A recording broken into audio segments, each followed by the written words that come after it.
Hello everyone, and welcome back to my channel on this 13th day of September 2022 here in Southern Illinois. It's been a couple of weeks or more since I've done a video. Been busy just doing other things and yeah, but I wanted to do a little video because I've gotten a few messages over the past weeks or couple of months, and it's a reoccurring thing. And everybody wants to know how I have my system grounded. Do I ground it all? How do I ground it? What do I use? And yes, I do have my little corner shack here grounded. I've had it grounded for over 30 years. And grounding is a touchy subject. Oh, you don't have to ground, or you have to ground this way, or you have to ground that way, or whatever. If you want to ground your system the way you want to ground it, then do it. This is the way I do it. I'm not saying it's the right way. I'm not saying it's the wrong way. I'm just saying this is the way I ground my station, and it works really good for me. It has worked good for over 3 decades. So the first thing in grounding that you do not want to do is you don't want to hook a ground rod from one receiver to another receiver to something else, and then to a central point. You will get a ground loop. You have to have a separate ground wire going from one receiver to a ground point, a central ground point, another one going to that ground point, another one going to the central ground point.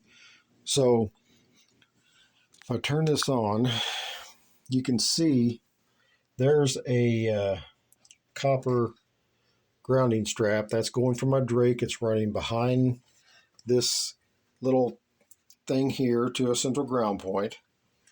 My ICOM has one, and this 1026 has one, and it's going back.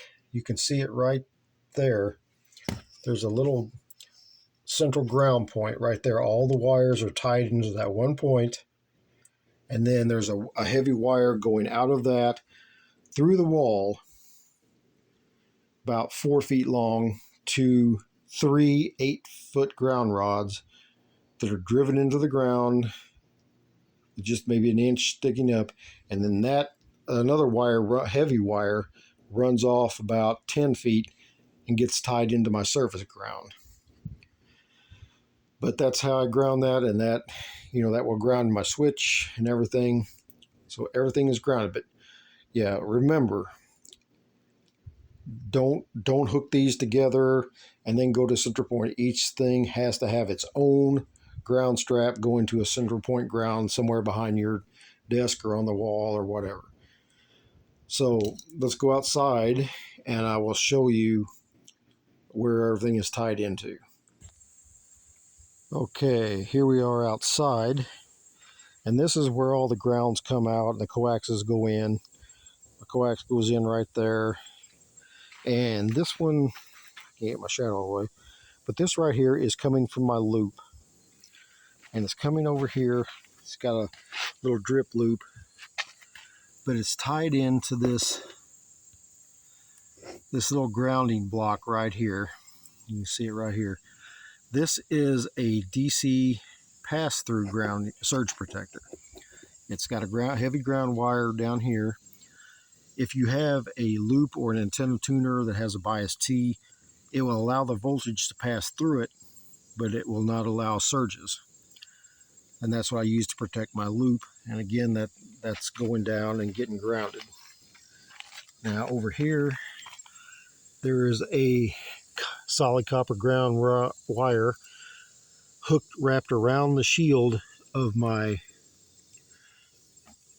DXE 400 Max coax, and I'll explain why I did that here in a minute. And it's going off to a ground rod down here.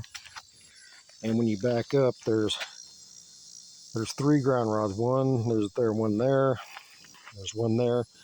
Everything is tied into these 3 ground rods, and that goes off just down the wall a little bit, right over into here, and that ties into the surface ground. But Yeah, this, as I said, this is the loop. Surge protector there. Shield is grounded there. 3 8-foot ground rods tied off to the service ground. And then it goes into the house. And my disc cone that I use for VHF and UHF up there, it's coming down and it's grounded 2 ground rods over here, and it's tied off on the ground. Now let's go out to my Alpha Delta and I'll show you how that's done. Okay, here we are at the base of my Alpha Delta. This is the DX Ultra. I showed this on my other videos. It's going up about 32 feet, somewhere up in there. But the coax is coming off of the antenna. It comes down, makes a drip loop, goes up into the PVC. Now in this box right here, there is an Alpha Delta surge protector. It's mounted inside this waterproof box, and it comes down. This ground wire goes up in there. It hooks to the Alpha Delta surge protector, and then it goes back into another 8-foot ground rod here. And the idea behind that is, when I was talking to the maintenance guys at my local AM station, which is WJPF here in Heron, and it's about, transmitter tower is about 3 miles past these trees. This is looking west. He said that what they do is they ground at the base of the antenna, and then when it runs underground, they also ground it where it comes in. And the idea is anything gets trapped in between there and it can't pass through. So let's go up here and look at my loop. Okay, here I am at my loop, and this is the little preamp box, like I said.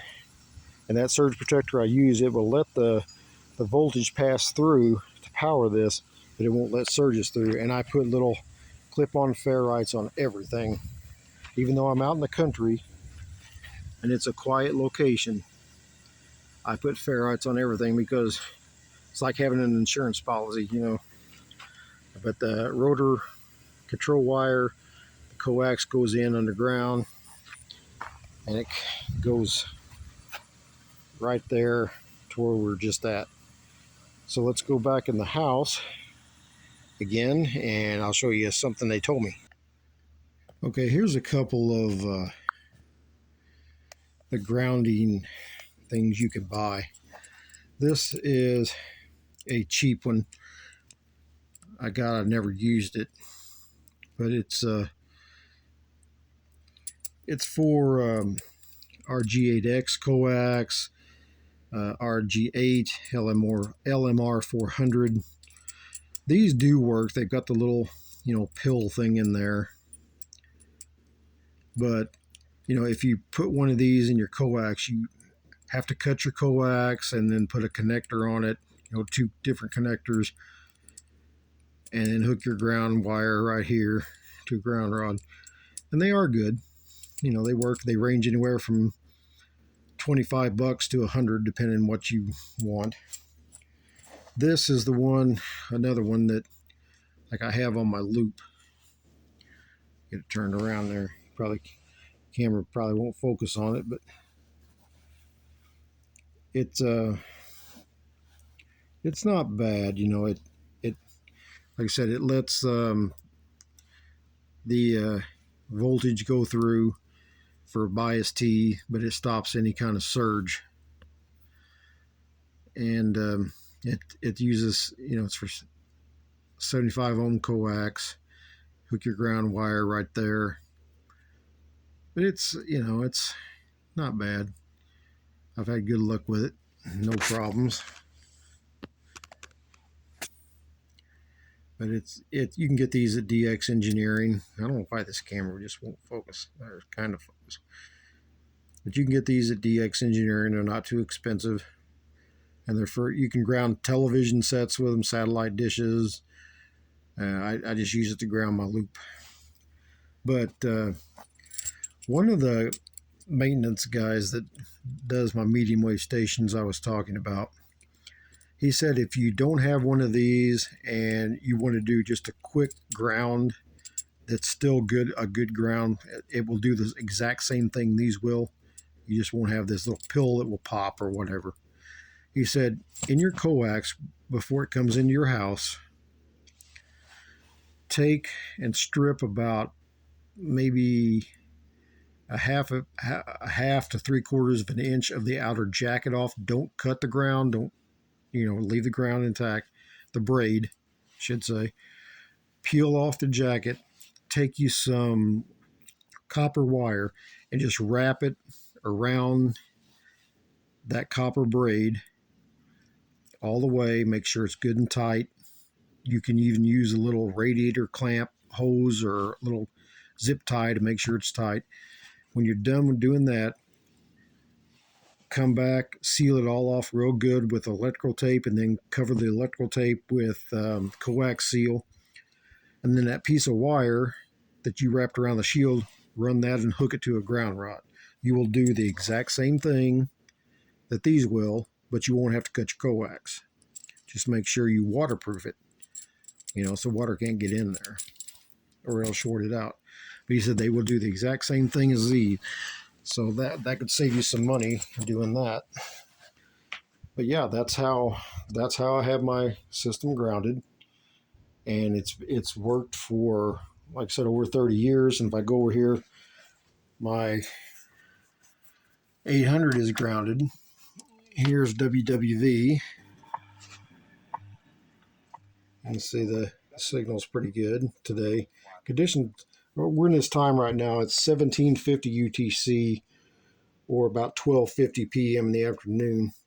This is sort of a dead time for shortwave here, but if I tune off, you can see where my noise level's at, about 1.5. And if I go up to, let's go up to the BBC where it's at, 12090. You can see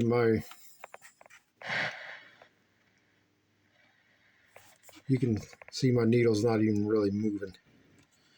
And it's like that on my Drake, it's like that on my ICOM.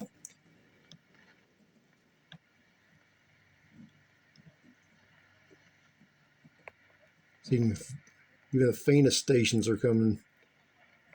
You can hear them, but you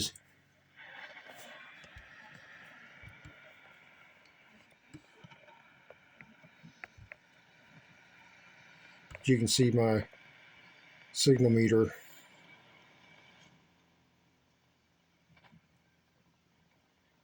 RTTY or something.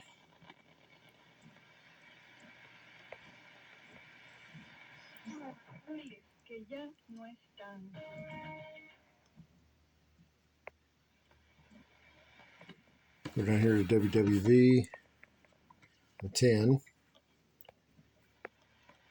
See my noise floor on 31 meters. About a S2. And if I was to unhook my ground, which I'm not going to because I have to climb under my desk, you would hear the noise, background noise, really increase.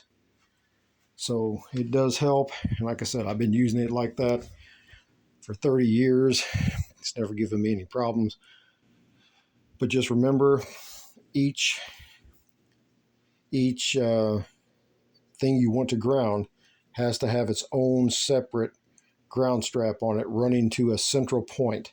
Now the central point can have as many grounds attached to it as you need, but you just don't hook each thing together and then to the central point. Each thing has to go to the central point, the central point, the central point, and then a heavy gauge copper wire going down outside to your ground rod.